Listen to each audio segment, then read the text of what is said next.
핵심 22번째입니다. 단상 직권 정류자 전동기. 단상 전동기인데 직권이고 정류자 전동기라고 하죠. 얘는 직류와 교류 같이 쓸 수 있는 전동기다라고 하는 거예요.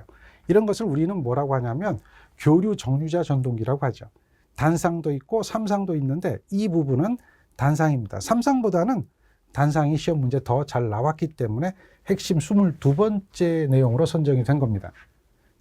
직권이죠. 우리 직권 전동기 특성 기억할 겁니다. 그런데 교류 전동기로 쓰는 직권 전동기다. 그래서 직류와 교류 양용으로 사용할 수 있다라고 하는 게 특징이라는 거죠. 그런데 일반적인 전동기하고는 좀 다르죠. 일반적인 전동기하고 다른 부분을 우리는 좀 기억을 해야 돼요. 자, 특징은 만능 전동기. 두 번째 특징은 와류라고 하는 것을 적게 해야 된다라고 하는 거예요. 그래서 고정자 및 회전자 철심을 당연히 전부 성층 철심으로 해줘야 된다. 우리 알고 있죠? 성층이라고 하는 것 어떻게 하는 것 기억할 겁니다. 얇게 포개서 적층하는 것을 말하죠. 성층하는 것은 와류를 적게 하는 것이다. 와류선 기억할 겁니다. 그 다음에 효율이 높고 연속적인 속도 제어가 가능한 게 특징이고요. 회전자는 정류자를 갖고 고정자는 집중 분포권선으로 되어 있습니다. 집중권도 쓰고 있고 분포권도 쓰고 있다라고 하는 거죠. 그리고 브러쉬를 이용하는 거예요. 브러쉬를 이용해서 기동을 할 수도 있다라고 하는 거죠. 그런 특징을 가지고 있습니다. 기동 브러쉬를 이동하면은 기동 토크를 크게 할 수도 있다. 브러쉬 이동만으로도 기동을 할 수 있다라고 하는 거예요. 요게 특징이 어떤 특징이냐라고 하면 일반적인 전동기를 생각하면 우리는 계자가 강하죠. 그 다음에 전기자가 약하단 말이에요. 이 강계자, 약전기자 뭐 이렇게 얘기하는데 그 얘기는 계자의 자속이 세고 전기자의 자속이 약한 게 되는 것이 보통의 방법인데 이런 정유자 전동기는 그게 반대로 되어 있다는 얘기죠. 약계자, 강전기자 형태로 되어 있다라고 하는 거예요.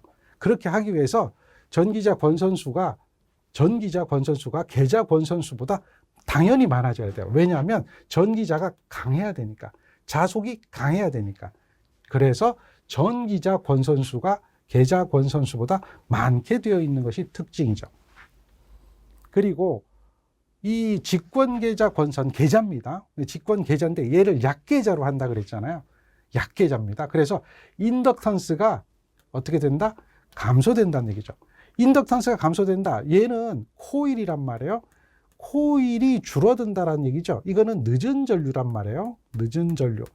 얘가 줄어든다는 얘기죠. 이걸 의미하는 것은 바로 역률이 좋아진다. 이런 것을 의미하는 거죠. 그래서 이 개념을 좀 기억하는 게 좋습니다. 약계자, 강전기자다. 일반적인 직류 전동기하고는 좀 다르다는 거죠. 그 다음 회전 속도를 증가시킨다는 거죠. 속도 기전력이 증가되는 겁니다. 그래서 역률이 좋아진다. 따라서 역률을 좋게 하는 방법은 이렇게 해주는 방법과 이렇게 속도 기전력을 증가시키는 방법이 있다는 거죠. 속도 기전력을 증가시킨다는 얘기는 회전 속도를 증가한다는 얘기요. 속도 기전력 하면 우리가 이제 뒤에 잠깐 한번 보면 이런 게 나옵니다. 이게 속도 기전력이에요. 이거 잘 보면 어떤 식하고 똑같습니까? 직류 발전기 유기 기전력하고 똑같죠? 똑같은 식이에요. 다른 게 없어요. 같아요. 그런데 이게 무슨 값입니까? 얘는 시력값이고 얘는 뭐예요? 최대값이죠. 그래서 자속의 값이 최대값이 되니까 어떻게 해주는 거예요? 루트 2분의 1배.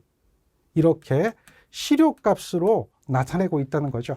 그렇게 기억하시면 돼요. 그래서 여기가 루트 2분의 1이 빠질 때는 최대 자속이 아니에요.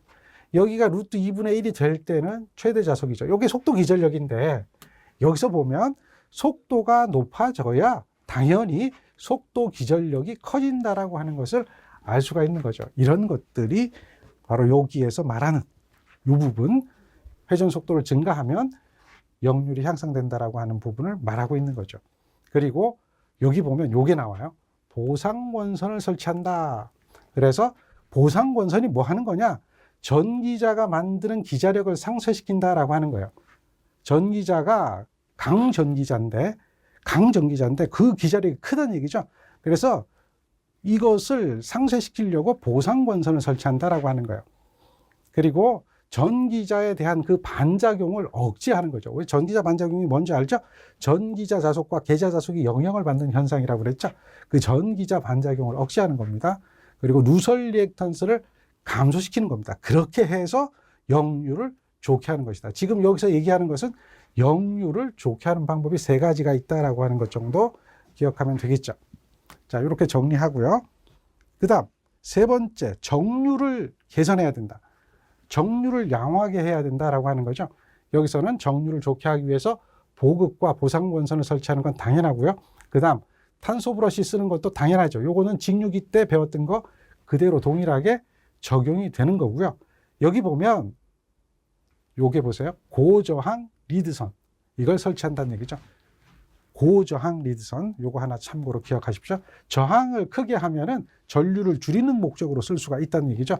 단락 전류를 줄이는 목적으로 사용한다. 이렇게 기억하시면 됩니다. 예제 봅니다. 예제 보면 이런 얘기가 나와요. 직류, 교류, 양용에서 사용되는 만능 전동기는 무엇인가? 얘가 직권 정유자 전동기가 되겠죠. 요 이야기 기억하시고요. 두 번째 예제 봅니다.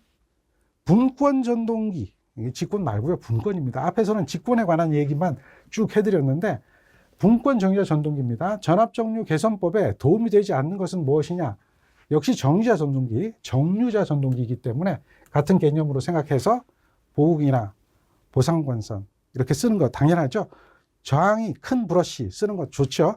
저저항 리드가 아니라 고저항 리드 한다 그랬죠. 그래서 단락 전류를 제한한다라고 하는 것이 답이 되는 거죠. 따라서 3번이 답이 됩니다.